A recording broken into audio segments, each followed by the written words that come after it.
I was the best at my university. I was the best at wherever I went. I did everything. Why was I broke? Thank you, thank you. Thank you for the nice introduction. I would talk today with you guys not as somebody who knows all, does all. I'm not going to preach. I'm not going to really tell you, and I haven't really invented the wheel. However, based on a lot of failure, based on a lot of what I've learned out of this failure, I think I've found a very important way on how to make a living as a creative person. Hence the title, Doing What You Love by Being Creative. What I wanted to ask you first is, have a think and just go in how you feel when you read this conversation. And by chance, this conversation happened yesterday at 8:30 or 9 o'clock in the morning. 29th of October 2019, just yesterday. I'm not going to talk to you about this. Just read this. And he is supposed to be my friend. He just sent me a text message. You could see, in a way you realize that he's a well-established person who does interviews for television. He is a big shot. What did he ask me for? He says, I will come back. I've got a seminar. I've got XYZ for television. Obviously, for obvious reasons, I've blanked things out. His 50th birthday is on the 12th of December. And he's planning to do some entertainment. And he's asking me. Obviously, I'm a producer. I work with loads of artists. And I thought he knew that I'm an advocate of creative people getting paid and being respected as much as a lawyer, as much as an architect, as much as everybody else. And quite often, they need to be valued even more. And yet, he sends me that. And I just, oh yeah, have a great time. And I just said to him, let's talk about it. But he wouldn't take that. What did he say? We're planning now. And he's somewhere in South America. We're planning now. Let's do this now. So in a way, there's a perception out there, including ourselves, that, yeah, we can do art, we can create, as simple as that. And the question is, why? Why do a lot of people think that art could be done like that? Well, I guess the answer might come later on when we talk a little bit more. So then I said to him, he said, well, let's do it now. And then I sent him, okay then, timing, place, duration, the sort of programming, musical, classical, folk, how many artists, any budget, and so on. I wrote that message to give him an understanding that being a creative is not, as so many people say, oh, you're a musician, yeah, come and play for me on my birthday. They will never dare to contact a solicitor and say, hey, yeah, I'm getting divorced with my wife. I've got 20 million pounds. Come and do all of my paperwork. Would they? Why do they do it with artists? Why do they do it with creative people? Why do we allow them to have this sort of conversation with us? So then, I thought perhaps he got the message. Look what he sent to me yesterday morning. Oh yeah, we only have budget for venue. Haha. For drinks, canapes, audiovisuals. This is the value we offer to them. Why would these artists care? So there is money for that venue. So the venue is not coming for free. There is money for that Sony £20,000 camera. Somebody had to pay for it. Somebody did get paid for it. So there's money for these canapes and so on. But he assumes 100% that these professionals, and I was fuming with the next message. So let me know, and obviously I had to continue being polite. Okay, I was fuming, and then look at that. So what he says, they need to be high quality. For free. Okay? And then what does he do? He just promotes his book. So he does make the money. So the question is this, though. And that was the end of my conversation with him. I didn't reply. I didn't send any messages. Nothing. I'm waiting for him because he's coming on the 28th of November. If he is going to call me, I'm going to go and meet him. I'm going to have a chat. Obviously very nice and politely, because I don't need to really scream. But my hope is not to create confrontation with people. I hope to convert another person. And I hope that we all could learn how to put value onto what we are passionate about. And the question is this, though. How would you describe passion, hobby, profession, business, and what's the difference? Because there's a huge confusion. I know, because I'm passionate about what I do and what I create, I know I will do it for free. I know that. And I know that that's my handicap. That's what blocks me, what has used to block me. Does it make sense? Mm-hmm. Do you really associate with any of these points here? Yeah. How do you feel when you read that sort of correspondence backwards and forwards? How dare you? Yeah, very cheeky. It's very cheeky. But is it once in a while, or is it very common? Very common. So we all say, we preach to converted. We preach to each other. I think it's about time. It has been about time about 50 years ago. It has been about time 300 years ago. Did you know that this sort of idea, artist being poor and struggling, started from Michelangelo's time? You know Michelangelo, the guy who created the dome? Yeah? But I did some research, and to my shock, and actually you can go to my website and watch my own videos. I went to Rome and I did a video there. By the time Michelangelo died, he had amassed $47 million with today's standards. He got money from popes, he got money from rich people, from everybody. He was a very wise businessman as well as an artist. But for some reason, we have taken that sort of idea. The artists need to struggle. There are two huge, enormous myths. To run a business, you need to struggle. Only by sheer force and determination, you can actually run a business. Do you agree with this? Have you heard this phrase? And also, bigger so, to be an artist, you can't find an easy thing. I was one of the people who believed this. So take a couple of minutes and talk with each other. What is the difference between passion, hobby, profession, and business? Take a couple of minutes. So you two, you three, you two, and you two. So what's the difference? The most important thing is to realize what's the difference. What does the word passion, how would you describe passion? And what's the difference between passion and hobby? And then just throw the words to me, yeah? So take a couple of minutes. Okay, so I overheard you guys, and you said having passion, obviously, to make it into a hobby, yeah? Fine. Anything else that you discussed with each other? We kind of thought, like, if you have a passion and you make it into a hobby, it could then branch off into a profession. If you, like, it's like a journey, you would say? It's like a journey. Yeah. Okay. Passion to business. Yeah. Yeah. A continuum. Yeah. But then you also might have hobbies that you just want to stay as a hobby. Yeah. Like you were saying, you like tennis, but you wouldn't want to be a professional tennis player, and that will stay as a hobby. Yeah. Well, you use the word stay. Can we stay a little bit on that? Because, I don't know if you would agree with me, a lot of people, and quite often I do ask a lot of artists, and I say, what do you do? They just say, well, I'm a painter. Oh, that's brilliant. So is that your profession? Yeah, that's my profession.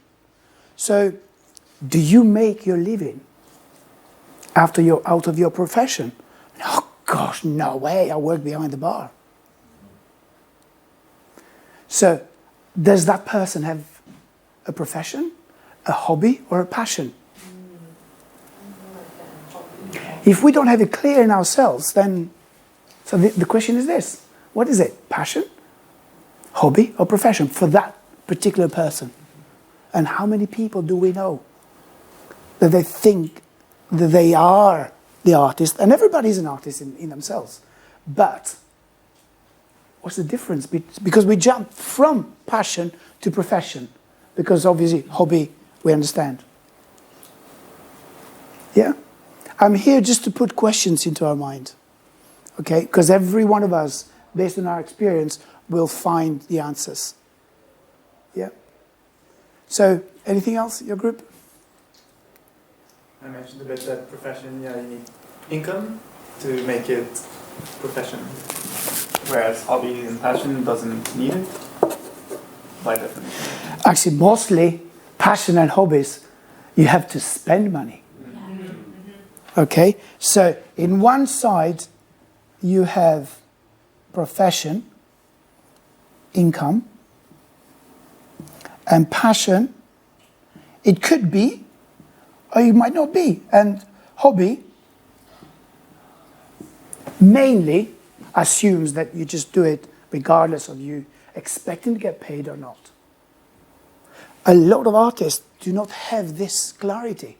A lot of creative people. Why? Because as I said at the beginning, I will create, I will perform, even if, and I know it's at the back of my mind, even if I don't get paid. This is the first revelation that I understood when I was at a huge adversity, which I will tell you later. Anything else? Us, yeah. So we one of the comments was that a hobby seems small. Okay. And a business makes money. That's the theory behind a business, but you could be in a profession and just be a dignified slave, I guess you'd say, for someone else. What else do we have? And passion can be a very strong emotion about something that you like. It can be an ideology. It might not be an activity at all. It might be human rights, or the environment, or compassion, or spirituality. That can be a passion. It's not necessarily an activity per se, but hobby is more in the realms of doing something, making something, fixing something. Like, it's more like a more activity involved. So that was That's true. We're talking here in the context of creativity. Yes, as you said, I'm passionate about, environment, about human rights and so on. But we're talking here in the context of creativity. And in terms of hobby, for the last 28 years, I've been training a lot of groups in London, mainly, on folk dancing. And all of these people come there, they pay to be in the class, or they pay a subscription, a yearly subscription, and specialists like myself will go in and we will teach different dances, different movements, different songs. We teach them about how to make costumes and so on. They know very clear that that's their hobby. They don't expect, and actually they're very passionate about being on stage and just performing. It gives them that satisfaction. They don't expect to get paid. What we're talking here is that difference between amateurs, mainly, people who do it for hobby because they love it, and profession. So what I'm about here is about being a creative person and earning your living and having a successful career or business as a creative. Because there are different tiers of it. And they are so much muddled up with each other. And people lose perspective. So this is the main purpose of this seminar, this talk today. So it's to reframe the creative spirit or spark into a professional business frame. Exactly. So the main aim, let's say, target of this conversation today is to go to the word business. There might be people who just work for an organization, they are passionate, they do it. So my talk today, it's for these people, but mainly it's for the people who want to make a living out of their passion as a creative person. So that's the main aim of the conversation today. Thank you. Anything else? How about you guys? Right, well, with every positive to create, there's always a negative that you have to understand, so you overcome so that you are creative. You know, with passion, you could be blinded so much with that passion that you're actually not seeing where it needs to go, where it could go. So that needs to be recognised, so you know where you're taking that. Similarly with hobby, you become obsessed with that hobby. Yeah. And that can distract you from actually being more creative and doing other things that can generate income. And obviously everyone needs an income to have a roof over their head. So, you know, there's there. And opportunities to learn and discover more. Yeah. So you have to make your mind up whether those things are the things you take forward and not become so broad with them. I think with volunteers, you come and work full time in organisations. Don't get paid. Some get expenses. And suddenly, 2-3-4 years down the line, you think, you should start by thinking about what you want from life. Because there is other things that can be done that can create something or understand some of the things you can develop and become creative.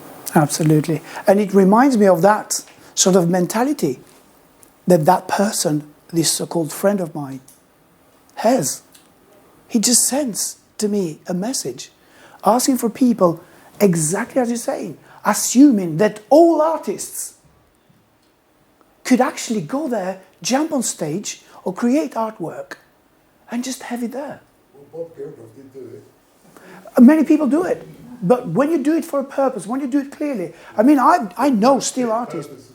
Yeah, but what is your purpose? What do you really want together? If you really have the luxury, the purpose of this conversation is for us to be aware of it. That time, especially our talent, has a huge, enormous value. And if we don't lift the curtain, nobody else is going to lift that curtain. We need to keep that curtain up ourselves. We need to be aware of the value that we have. And of course, it comes with other values, self-value and self-belief and all of the other stuff. But as a creative, we have something even extra. And as artists, even more. So this is what I'm trying to really awaken in the people that I talk about this theme. Anything else from your group? Yeah, we thought the passion is something you have to do. It's like Mental well-being. yeah, you have like a drive to do something. You've just got to do it. And we thought about a hobby. What do you think? Take it or leave it. Yeah, we thought maybe it wasn't that serious. Well, it's not serious. Yeah, it seems kind of regarded as not serious. Can be. Often it's things that a lot of other people would find really boring, but for some reason you find really interesting. Yeah. Perfect. And then we have a profession, and then we have a business. Now, thank you. So this is the dilemma: passion versus hobby, profession, and business. And that's why I put that picture there. This is one of my projects, so we created that. And it was beautiful in itself, but we threw everything into it. Even the canvas there is like a creative work, and is painting and so on. We create choreography, we took different props and so on.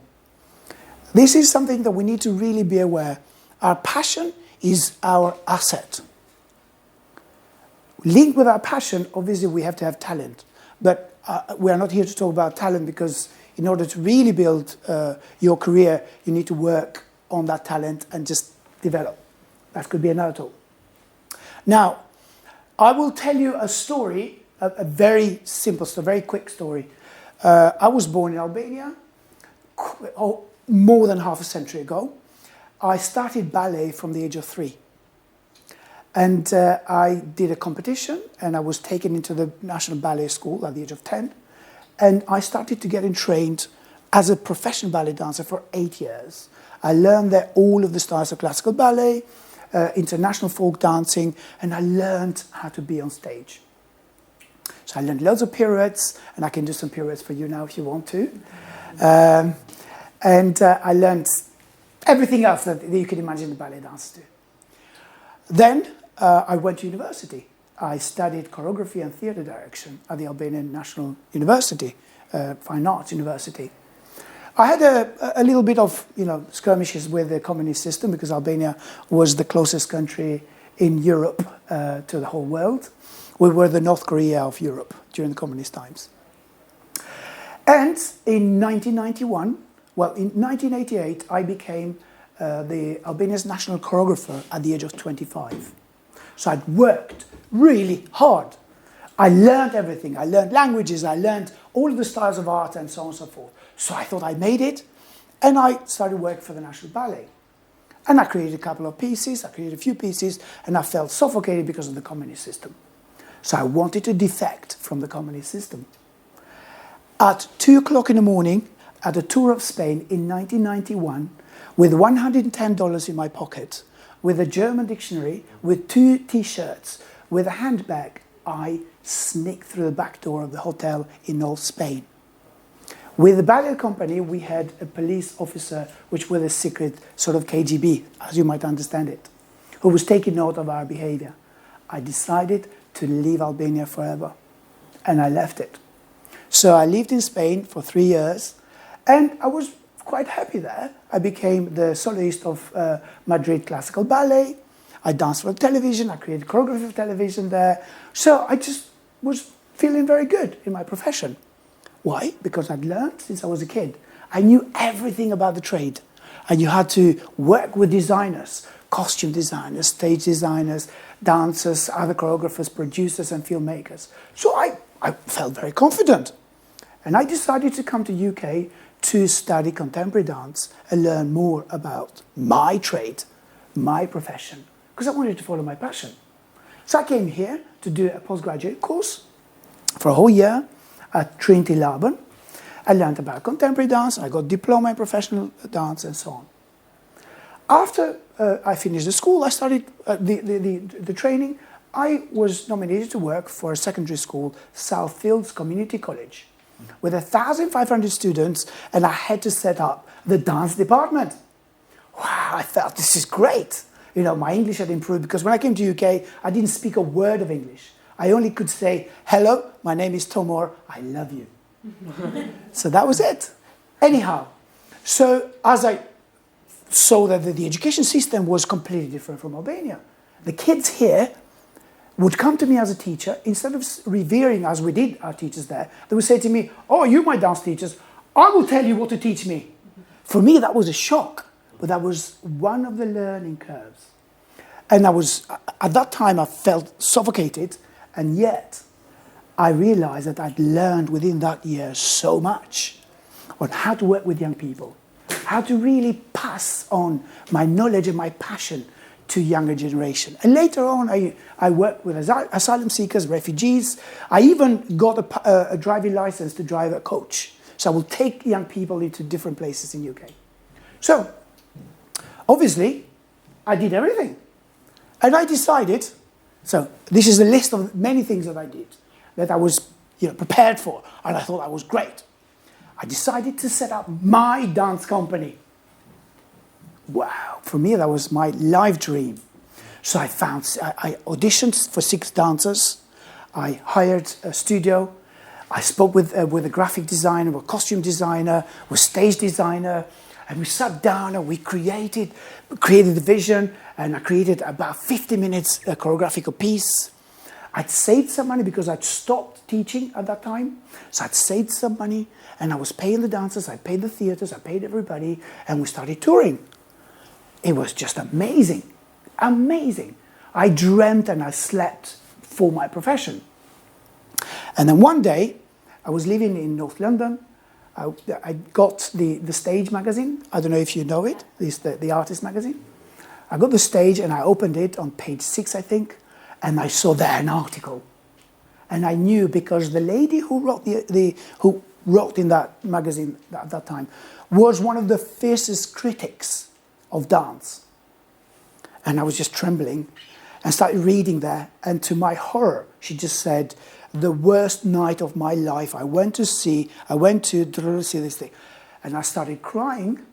And then suddenly I continued reading, and she said, if it weren't for Tomorr's choreography, I would have left early. He changed all of my perspective. 5-star choreography. So I didn't know what to do with that. So I finally, from one of the fiercest critics, got the highest grading. So, but then I just put the paper down, and I didn't realize why I was crying. Was I crying because finally, after 5 years, claiming political asylum, being a refugee, coming to this country, learning a language, finally I was recognized. I was getting recognized for my profession, or because in 30 minutes my landlord was coming downstairs to kick me out. I was broke. I'd created these sort of choreographies. This is a very short clip, which I did it for an Albanian television. So you can create an idea of what sort of work I've done. It's my concept, my direction, the choreography. Is a sort of commercial.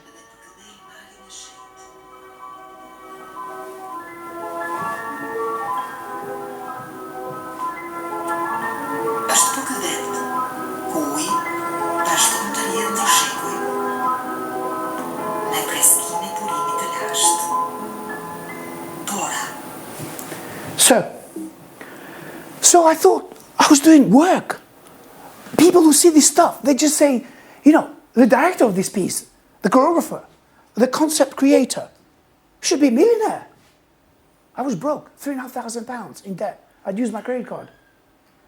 Everybody else got paid. The theatre got the rent. The artist got paid. Graphic designers, costume design, everybody, but me. But I followed my teacher's advice to the letter. I was the best at my university. I was the best at wherever I went. I did everything. Why was I broke? Anyway, the landlord came in, the bell rang, I just went there and he saw me crying.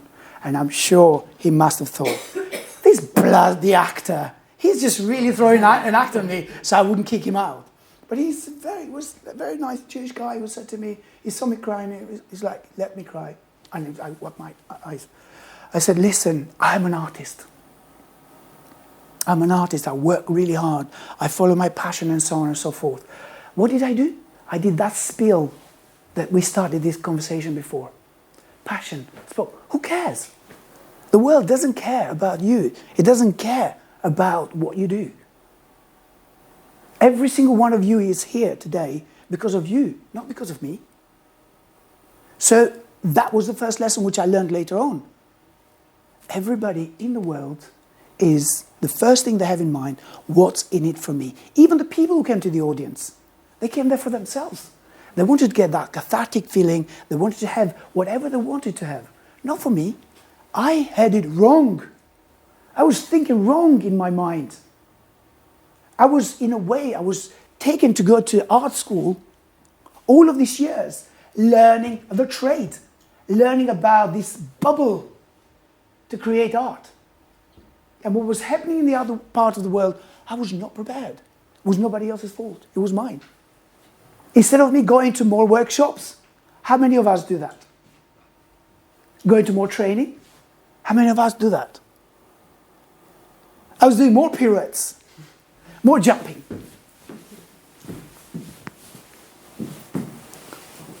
More turns. So what? That was the first, penny dropped. And the second, which completely changed my perspective, was this guy who said to me, listen, yes, you can stay another week here. However, I will tell you one thing. You must have thought something a year ago to bring you here. If you continue to think in the same way you thought last year, guess what is going to happen next year? So I had to change. I realized that was the moment when I had to change. And the rest is history, as people say. I decided I went to Greenwich. I did a course in events management, and I didn't stop. Everywhere I could see finance, fundraising, marketing, networking, I just went out there. It was nobody else's job but mine to learn these things. Who of you has gone into an art school or studied anything? You? Yeah? You? 3, 4. Did they teach you there any investment and finance? Exactly, I knew it. Investment finance? Why? Why? And I've got a philosophy about that, but it's another story, that there is a system, over 200 years old system, which we follow up in our education system. And we fall short. Universities and colleges are very happy to get £30,000 from a student. And same as a Toyota car. But the moment you sit in a Toyota car, you switch it on, it takes you from A to B, minimal. And yet, when you finish, as I did, when you study at university, that £30,000, because I paid 12,000 by the way, I had to pay 12,000 a year because Albania was not part of EC, the European Union, so I was an extra European. So, took me nowhere. I was a perfect technician. I knew how to do, as I told you, more pirouettes. I knew how to conceptualize more. But I knew nothing about audiences, nothing about contracts, nothing about marketing, nothing about sales, nothing about budgeting, nothing about investment, nothing about finance. So I'm putting here a big question for the education system, which comes down to us, to every single of us, one of us. What do we do to raise the awareness of creating an overall artist, as I call it? Not just a technician artist. A graphic designer is a graphic designer, and they know the perfect colors and so on. They get a brief from their clients, and they create the job. A dancer, a choreographer, a composer just sits down and punches the notes and create and just then think of that.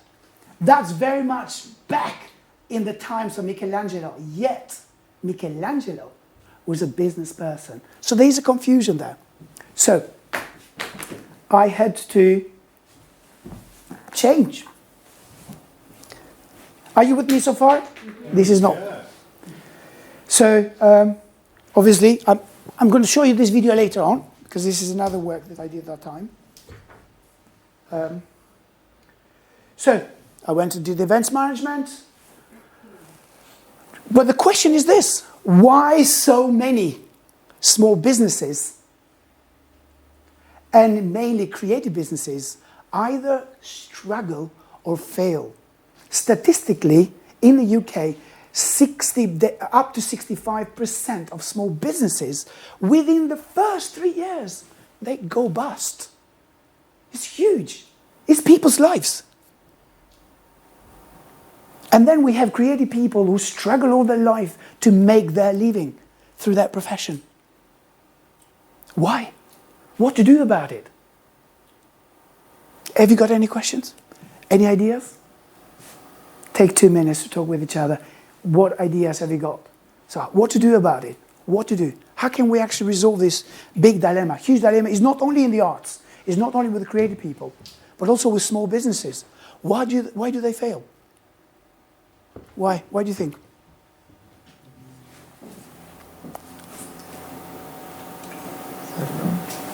Money? So the big businesses. Is it like you kind of need to know when to ask for help as well from like other people who might be able to do something that you can't do? It's like knowing when to... Why do I need to ask for help whilst I've done 3 to 6 to 8 years of studying?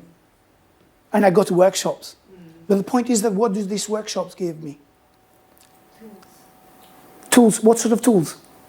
To do what? To be a technician. To be a technician. So what do we do? You need to learn from what the other people do.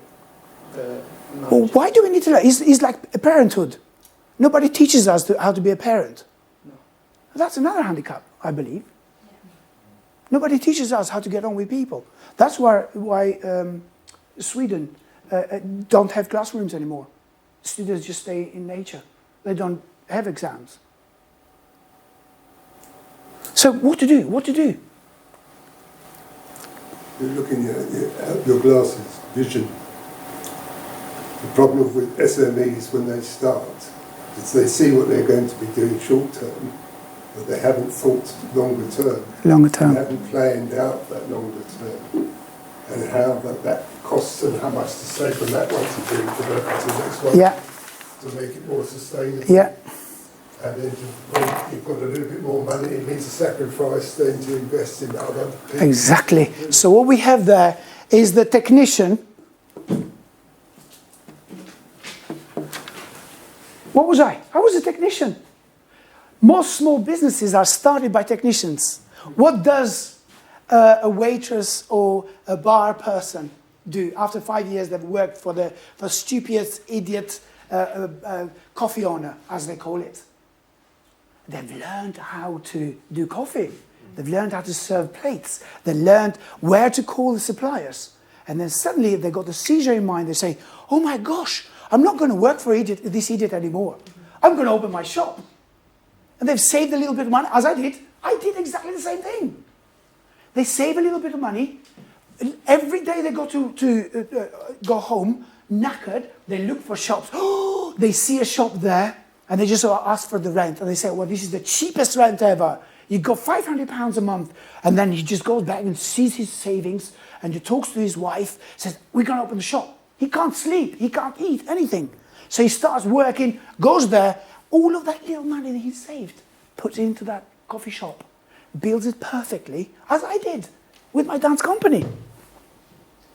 And then goes in, invites all of the friends, all of us go there. Come on, guys. Free drinks, free food. And he's got the sign there beautifully set.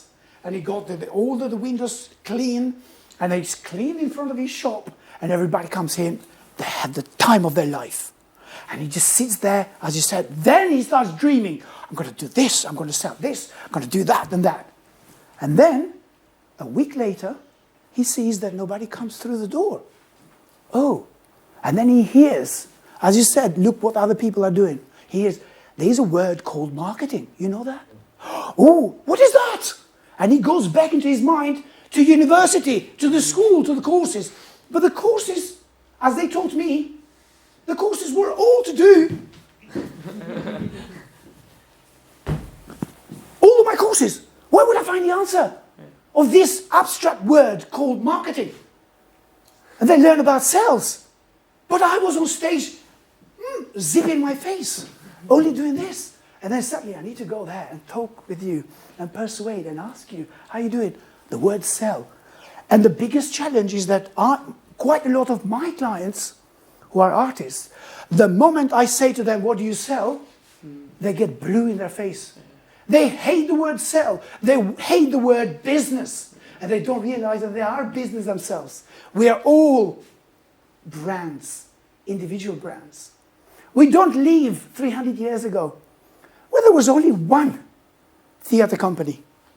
Now we're on the 21st century. We need to adapt with this world. Are we really prepared to really be out there in the market? The world is a market. And so then this person realizes there's nobody coming through the shop. And then he just got so tired because he's working all hours. The window is unclean.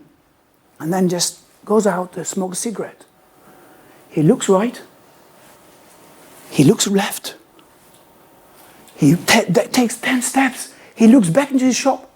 His shop is the only shop in a deserted road. Oh, I haven't found the right location. Oh my goodness. But the people at my school, at my course, never told me about this. Why didn't they? By that time, he's well deep in debt. And there comes one day, in the morning, when he says to his wife,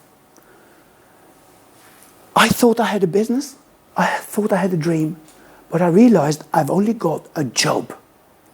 Who would want to buy a job? Would you want to buy a job? Would you buy a job? Would you buy a job? So then he decides to close shop. So do 65% of small businesses and a lot of creative people who get burnt out. I meet, a lot of them on a daily basis who are burnt. So the problem is that, as you said, they don't have the vision, because in between, we all of us have at least 3 different characters talking into our brain, our chatterbox. One is the technician, the other is the mechanic, the manager, and the final one is the entrepreneur. Is that they all started with the technician in mind. Instead, actually, they should have been started with the entrepreneur in mind. Because the entrepreneur is the human brain. Our brain is the reptilian, is the mammal brain, and the human brain. The human brain can actually have the vision. You can't say to a dog, hey, we're going to meet on the 22nd of December around the corner. Because the dogs can't, they don't plan ahead. Humans can plan ahead. Humans can see the vision, can create the world, and then make it reality. This is the key. This is the handicap. These are things that we don't learn at our creative art schools, architecture school, graphic design schools, theatre schools, music schools. And I believe that this should be as important as me doing those periods, as important as that graphic designer learning about colors, about measurements, learning about breathing, and so on. Are you with me so far? Yeah? Any questions? Could it also be about being able to form good partnerships at this level? If you're a technician, to form a good partnership with someone in business, is that also something, if you didn't teach them business, is it about learning how to partner with other people and finding the right people to build something with? Well, I can't say about other people, but that's what I did. I partnered with graphic designers, I partnered with costume designers, stage designers, film directors. I did everything. But I didn't know how to raise funds. I didn't know how money works. I didn't know how to market. I didn't know how to create that vision for 5 years, 10 years. I didn't know how to work with bringing new audiences. I didn't even know who my audiences were. I didn't know how to do a market research to find who are my client base. The amount of artists I meet, like, theatre directors. And I just asked them, okay, how many shows did you have last year? Oh, I had 22 shows. Okay, did you make any money? No, I'm burnt out. I've been forever emerging artist for 5 years. Have you heard this word, emerging artist? And I just say to them, okay, have you ever sat down to realize how much money you personally need to live on for a whole year? No. Well, it starts from there. Did they teach you this at your theatre, your film school? No. Well, in that case, let's say 22 performances last year. Who are the core customers? And he looks at me, everybody. No, but who are your core customers? Everybody. And this is the handicap. So yes, it's fine that we talk it theoretically, but you need to understand first in order to really put into reality. And then when we work out, it turns out that she only had about 15 hardcore customers. Each one of them paid twice or 3 times £10 each. And I said to her, no wonder. You had 22 shows, 15 customers, because other people will come in, free, students, universities, and that bubble created, I'm doing art. And we go back into that. Is it passion? Is it hobby? Or is it a profession? Or even worse, is it your business? Does it make sense? Mm-hmm. So then when she realized that this is the part where I call it that we all as creative people, in one hand, we have all of the technical part, we are actually oversaturated and we keep training ourselves. And when it comes to business, this is an empty box. Here we do loads of workshops, We follow newsletters and we would go into Twitter and so on, see photographs and so on. We feel this. How about that? It needs to be a balance between both of them. Okay, and quite often, if you really want to make a living, a good living out of your profession, this needs to be as strong as this one. Because it's a given to be an artist. And let's go first. So, a lot of small businesses go through these stages. All of businesses go through these stages. Big businesses go very fast. But small businesses go through the first stage, which is called infancy stage. And then is the doer. I go and clean, I create, and then a graphic designer who's got, or let's say an architect. The architect does everything. And she talks with the customer, so she's the salesperson. She has the CRM, so she sends a newsletter, and so on and so forth. And then instead of one job, they realize they've got 20 jobs. They need to do accounts, they do the tax return, all of the other stuff. And what do? As we mentioned, they employ other technicians. Their vision is that if I have 2 people like me, then they will leave me so that I will do more. But actually, suddenly, within a month or 2 months, they start arguing with customers. The conflict starts. Things are falling through. Why? Because they're technicians. What does a technician need? What does a shoemaker need? He needs leather, he needs the environment, and he needs nails. And he needs to hammer them. Why should he think about the stock market and what is the company doing there? So it's the role of the entrepreneur there, which we all have to have it. Are you with me so far? Okay, I'm going to do an exercise now. So if everybody stands up.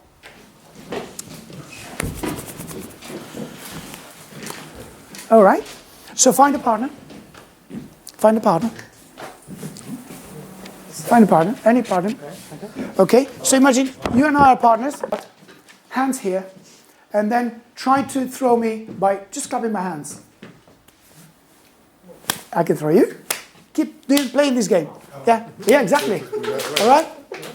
We're trying to push you over. Yeah, push you over. Oh. Yeah. Push the other person over.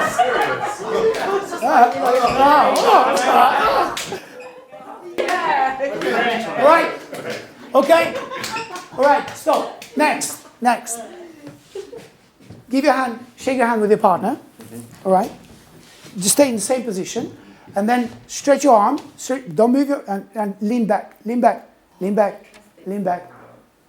And then you can bend your knees, and you just can create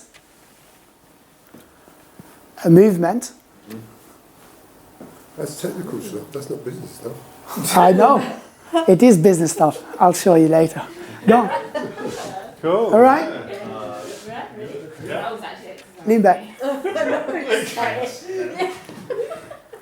No, not moving, yeah? Pull me. Yeah, let your body. Yeah. All right. Okay. All right, stand up. Now, go back, but don't sit where you sat before. Sit somewhere else. I was a little bit worried there. I was like, no, actually, it works perfectly. Okay, why did I do that exercise?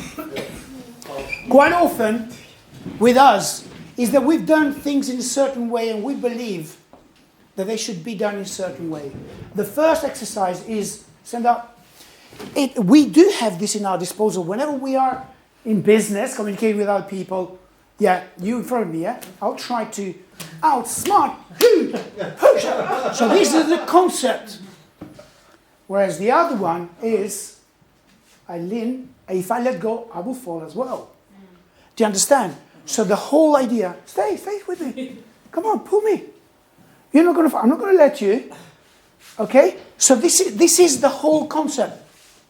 That we could continue in the same way as we've done things before, as we continue hard working. And this is the myth of entrepreneurs and artists. We should let go of that. We should lean more into the new things. As I said, we don't live in the 17th, 16th, 17th century. We live in the 21st century. Each one of us is a business. Are you with me so far? Okay. So, these are what the technician needs. This is what he needs. And then he hires more. But he doesn't know how to do human resources. What does he do? I know my friend is a fantastic actor. And when the actor comes in, he just argues with everybody, he doesn't know how to talk to customers, and so on. And then 10 customers leave. And you realize, well, why did they leave? I don't know, he hires another actor.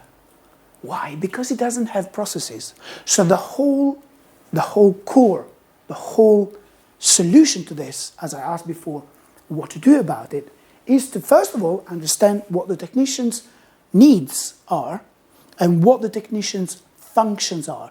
Two important things, needs and functions. A shoemaker does X, Y, Z, because it's much simpler to understand. And then we have the next stage, which is called the adolescent stage. The adolescent stage, we have, through hard work, this technician finally works really hard and then get a little bit more customers and then tries to please everybody. And by pleasing everybody, they work 70 to 80 hours a week. Their relationships are in tatters. Their bank account is like all time. Their vision, non-existent. They work day to day. They work themselves out. They burn themselves. And this is the next stage. So, and it continues for quite a while. Hires more technicians. And so what happens is the short of money time, gets more contracts, more stress, less time for themselves. And then we have the three directions that these businesses, as we could call them, which they're going to the adolescent stage, they've got three options. One, go for broke. As the guy I told you, says to his wife, sorry, I'm not going to go out to work anymore. But he's employed 4 other people there. How about their families? How about their jobs? How about promises? How about the suppliers? How about the investment? How about his self-esteem? All of them go to waste.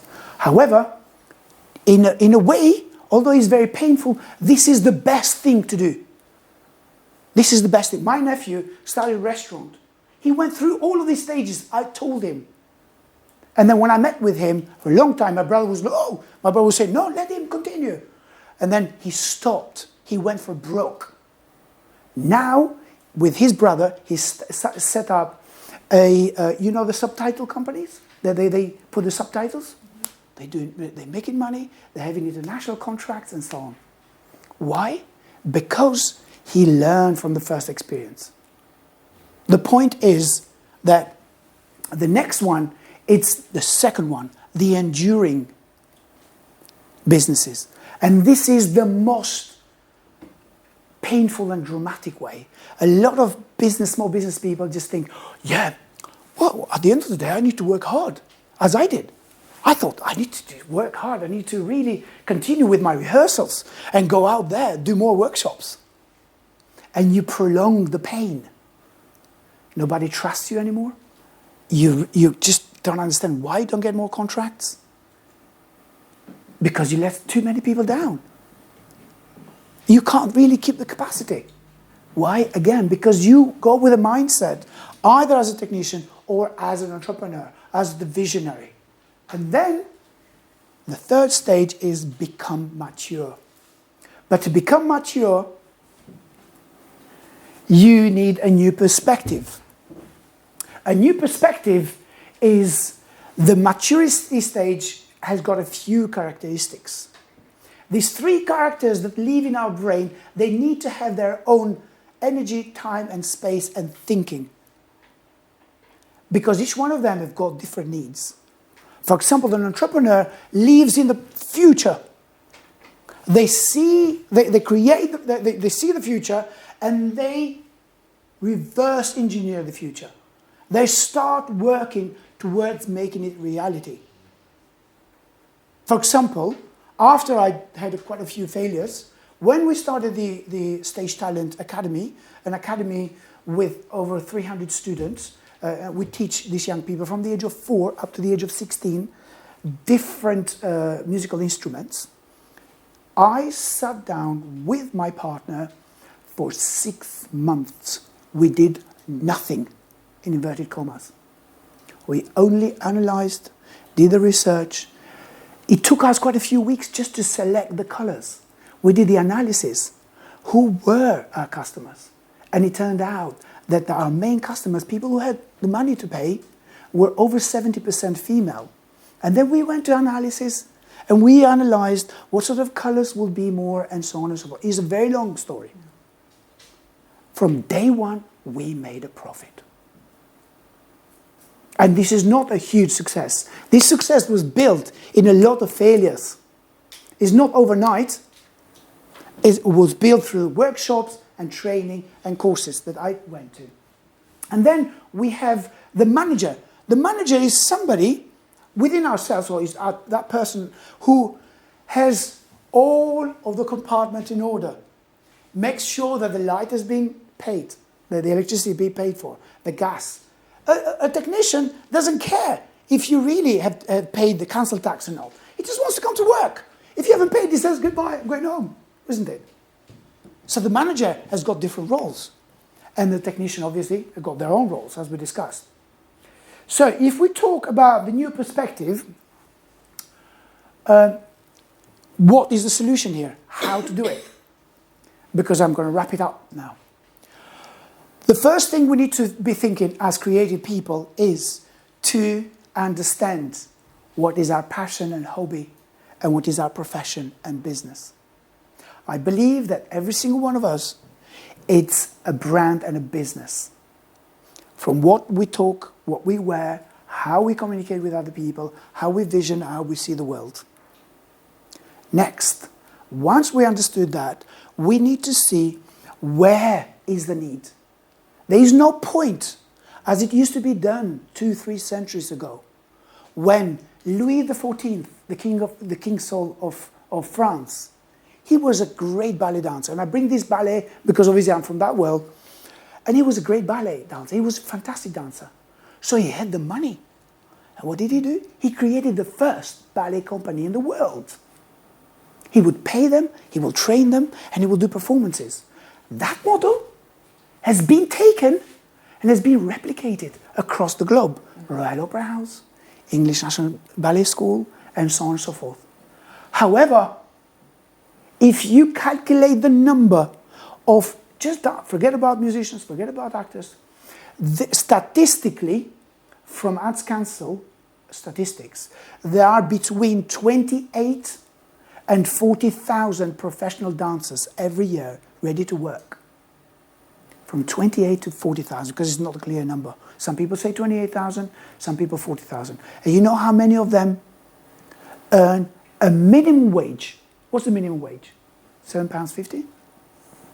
How many of this army of dancers earn minimum wage from their profession? Not more than 3,000. So there is a huge army overproducing these artists. So we're not 300 years ago. We are today. So what do these dancers do? They go to school, as I went, from very early age. They learn to be overall artist or just a technician artist. So they finish their studies, they've invested all their life. So the next step is this. Once we are learning about our passion, we learn about school, we learn about our profession, we can go back and realize what are transferable skills. Our transferable skills. For example, I knew that I could be comfortable on stage. The only thing I needed is to learn how to, be more confident on talking. And then I went to do another course. And then to wrap it all up, is a business could be successful because there are so many elements that could actually make a business fail, could be successful by creating systems. If you do not have a system, then you would leave it on a whim of people. And people are people. The way I'll do something, you'll do it differently, or you will do it differently. But the moment you create a system, the people need to follow that system, you have created a business. Otherwise, you either have a passion, a hobby, or ad hoc, you might have a little bit of work. Thank you very much. Any questions?